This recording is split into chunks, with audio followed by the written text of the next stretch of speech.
today on 15 on 15. We talked to Dr. Edward Chung, who was on site during the unmanned NASA rocket explosion.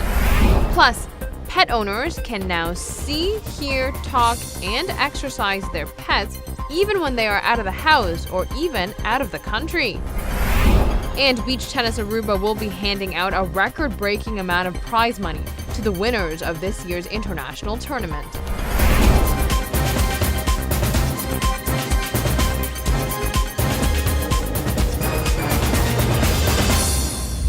Thanks for joining us. I'm Yentl Lieuw. Taking over international headlines is the unmanned NASA rocket that exploded over eastern Virginia Tuesday. Dr. Edward Chung, who is born and raised in Aruba, was on site for the launch. We were able to speak to him to find out all the details. On Tuesday early evening, an unmanned NASA-contracted rocket exploded in mid-air, producing huge flames and loud booms along the eastern Virginia coast. There were no injuries or deaths. Dr. Edward Chung, who is annually involved with Aruba's Green Conference, had just returned to be part of the team to set up the launch. He tells us what he witnessed firsthand. I've been to many rocket launches, and the ignition of the main engine occurred pretty much normally.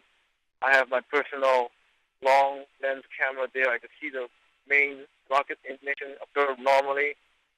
The rocket then lifted off the launch tower, and normally there's a big white plume of rocket exhaust that covers the launch tower, and then the rocket pulls out from there and ascends into space. But this time, the rocket was not emerging from the plume, it was just staying shrouded, and then I could see the bright light actually come downwards.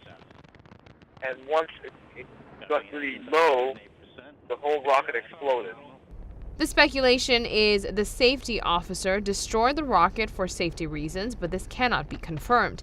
Dr. Chung says the explosion made a huge impact. I suspect, and this is something we will be finding out in the coming days, that the range safety officer exploded the rocket, destroyed the rocket for safety reasons.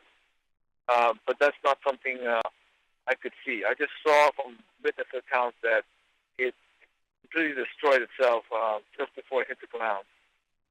And I must say that there was a double boom that was so strong, I almost knocked out my feet. And it happened a good 2-3 seconds after the burst. So that shows you, the distance that we were at, about 8,000 feet.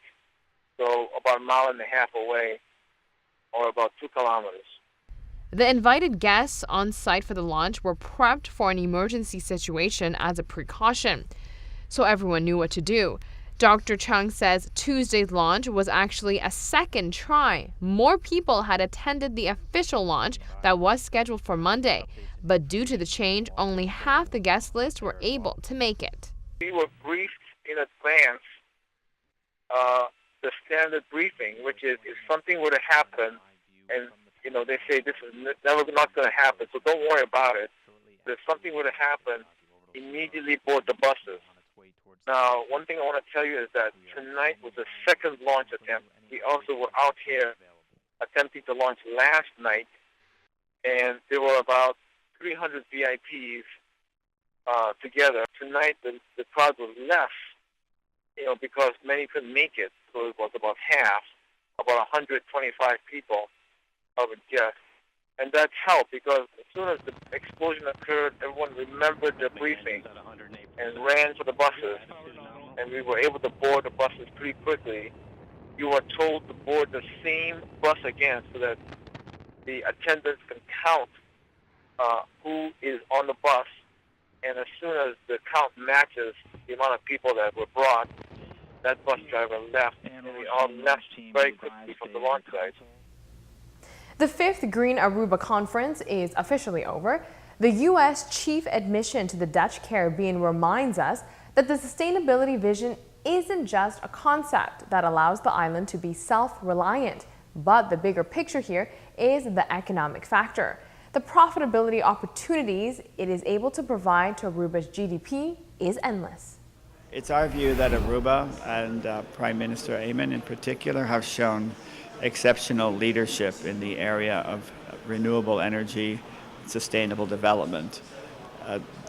That really is the focus of the conference, those areas, but importantly the focus of the conference, as I understand it, will also be the business of renewable energy, because it's not only an important goal to be more energy self-sufficient and self-reliant, but also there's good business in that, and that's very much the focus as well.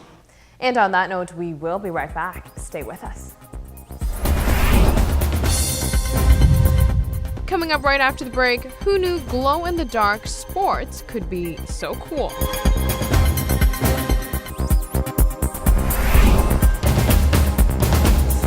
Thanks for staying tuned to 15 on 15. A new invention has allowed pet owners to still interact with their furry friends, even if they are out of the house or even out of the country for that matter. Check out this technologically advanced pet cube. What do you think happens to your pet when you are not around? Cue in Pet Cube. It is the best way to always be close to your pet.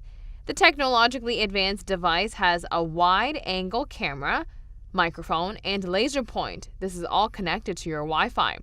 As long as you have a smartphone, you can see, hear, talk to your pets, and even play with them with a laser pen. When you are busy on your smartphone, you can tell people you are busy exercising your pets. Taking it one step further, PetCube allows you to save photos and videos through the software. You are able to share these on social media. Here is something else that is fantastic about the cube. In the future, pet cubes will live at pet shelters, so everyone can play with rescue animals and adopt one of them.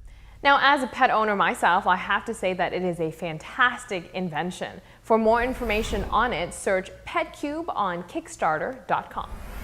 Switching over to a new study suggesting that snacking on a high-protein, low-fat snack like yogurt between lunch and dinner can help you feel full, kill hunger pangs, and even reduce the number of calories you take in at dinner. It is hard to believe, but 1/3 of a typical person's daily food intake consists of nutritionally empty snacks, high in sugar, salt, and calories. It is speculated that junk snacking could be part of what is behind the obesity epidemic. Findings suggest that tiding yourself over with high-protein, non-fat yogurt in the afternoon may help control your appetite, so you aren't crazed with hunger by dinner time and can achieve your goal of taking in fewer calories at dinner. And moving forward, so I think we can all agree, glow-in-the-dark is a pretty cool concept on its own, but what happens when you incorporate this with the love of sports? Check it out. Who knew glow-in-the-dark clothing could make sports even more exciting? In a recent video uploaded to YouTube by Dude Perfect, we are shown exactly what kind of effect the use of glow-in-the-dark attire could have on the sports world.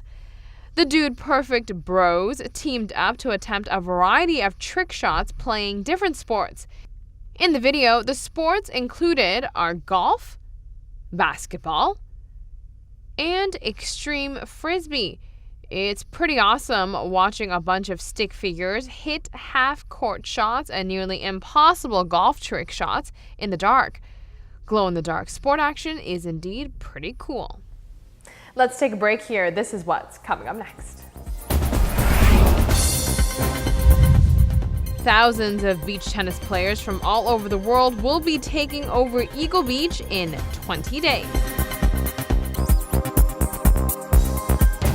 When it comes to tennis, baseball, and even soccer, Aruba simply does not have the capacity to host one of their biggest sporting events here or hand out the most competitive prize.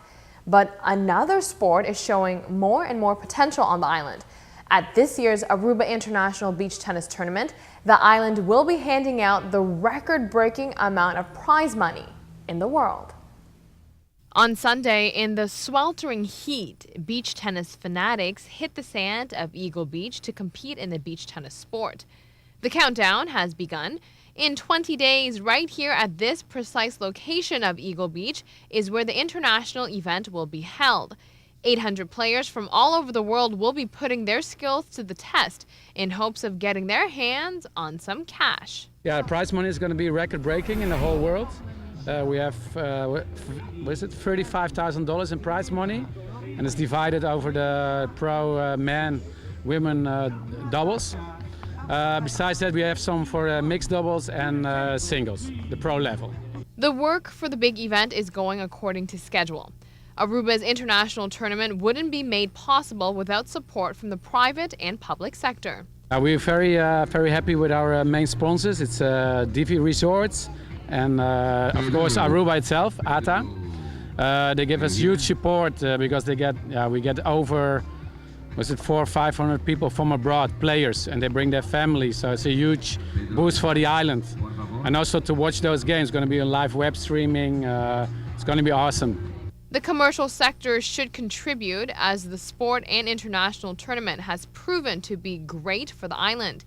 These players are spending money here. Why ATA is involved, Aruba, is because of all the players that are coming. They're staying here for at least 1 week. They're going to do all stuff all over the island, not only beach tennis. And most of them are returning guests, especially from Brazil. And they just love the island. And that's one of the reasons they come back together in combination with our event, beach tennis. Standing under Aruba's blistering sun and playing one game after another isn't easy. Jochem Ross, who plays professionally himself, gives a few tips on staying safe. To stay cool in this type of weather is stay out of the sun as much as possible. Drink a lot, go in the sea, cool off, take a cold shower, drink a lot. That's what I can say. And especially try to stay out of the sun. Registration for Aruba's International Beach Tennis Tournament is set to close next week. For more information, go to www.beachtennisaruba.com. I will be hosting the main event live from Eagle Beach with ATV's sports anchor Kadochi Kok on Sunday, November 23rd, so be sure to catch us then. That is all the time we have for now. We'll see you next time.